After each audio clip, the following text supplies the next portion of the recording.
Bharatiya Janata party को इतना मालूम पड़ चुका है कि बिहार में अगड़ी जाति के मतदाता नाराज हैं और इसके कारण बांकीपुर विधानसभा सीट पर हार जाना पड़ा। लेकिन इसके तत्काल बाद अगड़ी जातियों को खुश करने के लिए सरकार ने फैसला किया। सरकार ने कहा कि हर जिले में अगड़ी जातियों के लिए नोडल ऑफिसर तैनात होंगे और उस नोडल ऑफिसर का काम यह होगा कि अगड़ी जातियों के खिलाफ अगर कोई झूठा मुकदमा होता है तो उसे देखेगा तथा अगड़ी जाति के जमीनों पर अगर कब्जा होता है तो उसे देखेगा। सबसे खास बात यह कि अगड़ी जातियों के साथ हो रहे जातीय उत्पीड़न के मामले को देखेगा और पूरे देश में पहली बार अगड़ी जातियों के लिए कुछ ऐसा हो रहा है। मतलब अब तक जातीय उत्पीड़न मानो कि अगड़ी जाति के साथ होता ही नहीं था, ऐसा सरकार मानकर ही चलती थी। लेकिन एक ही चुनाव का असर यह हुआ कि अगड़ी जातियों के लिए विशेष तौर पर पूरे देश में कहीं ऐसा सिस्टम नहीं है, लेकिन बिहार में नोडल ऑफिसर्स की तैनाती हो रही है और यह सब डिस्ट्रिक्ट मजिस्ट्रेट की देखरेख में होगा।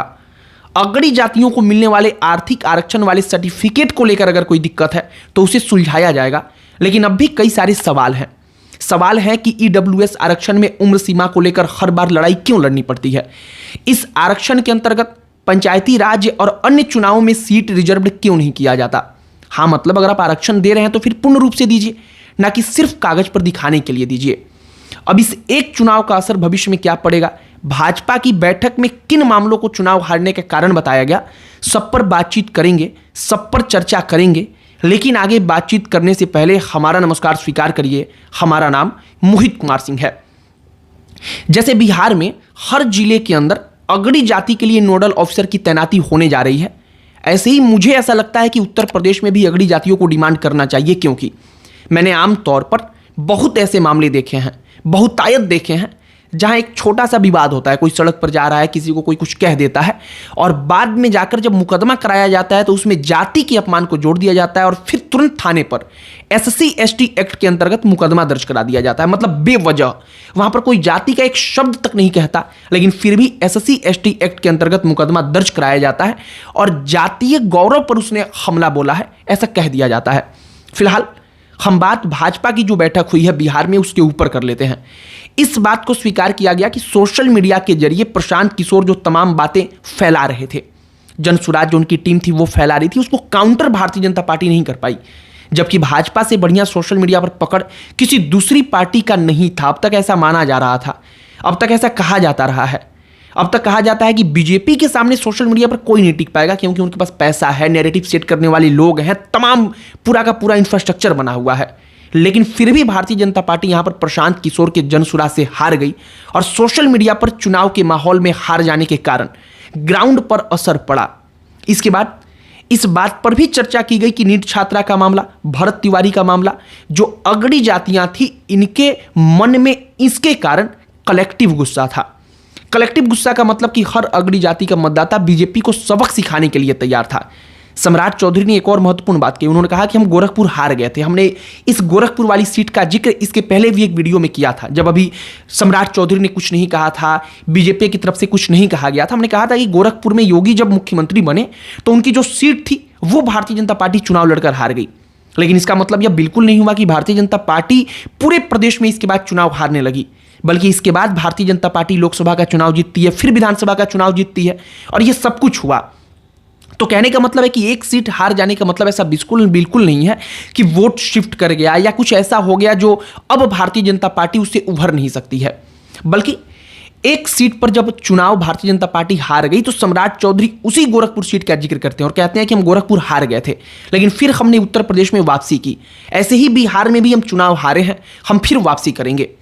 सम्राट चौधरी वहां पर जब रिव्यू मीटिंग हो रहा था, सब कुछ हो रहा था, तो इस बात पर चर्चा हुई विशेष तौर पर कि सोशल मीडिया पर जो नैरेटिव प्रशांत किशोर के द्वारा खड़ा किया गया उसको काउंटर नहीं कर पाया गया।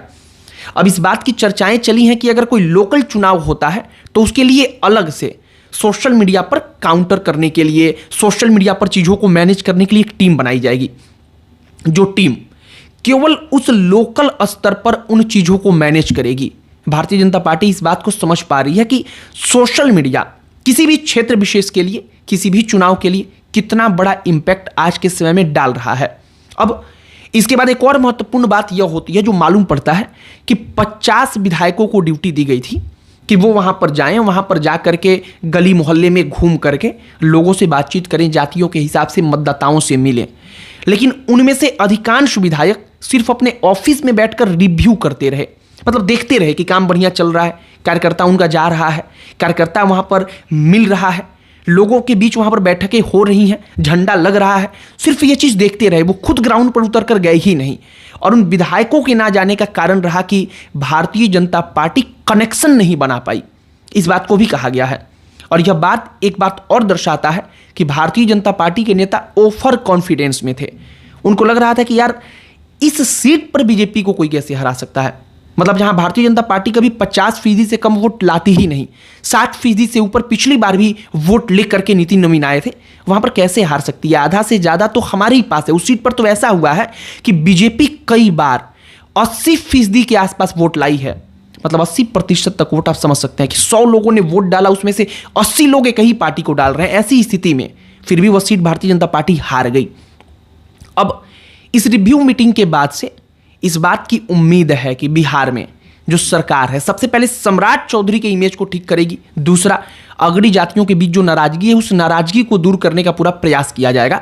और अगड़ी जातियों की नाराजगी को दूर करने की दिशा में ही यह पहला कदम है कि अगड़ी जातियों के लिए, सवर्णों के लिए जो नोडल ऑफिसर होगा वो तैनात किया जाएगा, जो सवर्णों की बातों को सुनेगा, अगड़ी जाति के लोगों की बातों को सुनेगा और अगड़ी जाति के लोगों की जो समस्याएं हैं उसका समाधान करेगा।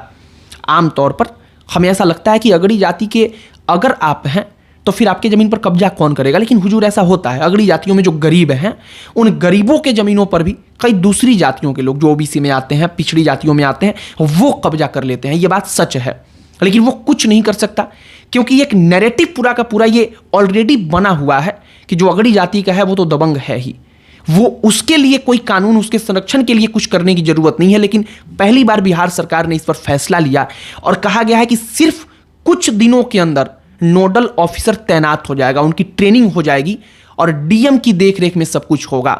फिलहाल जो बिहार में रिव्यू मीटिंग हुआ, रिव्यू मीटिंग में भारतीय जनता पार्टी ने क्या माना, कैसे अगड़ी जातियों के मतदाताओं के नाराजगी को दूर करने का प्रयास किया जा रहा है, हमने वो कहानी आपको बता दी।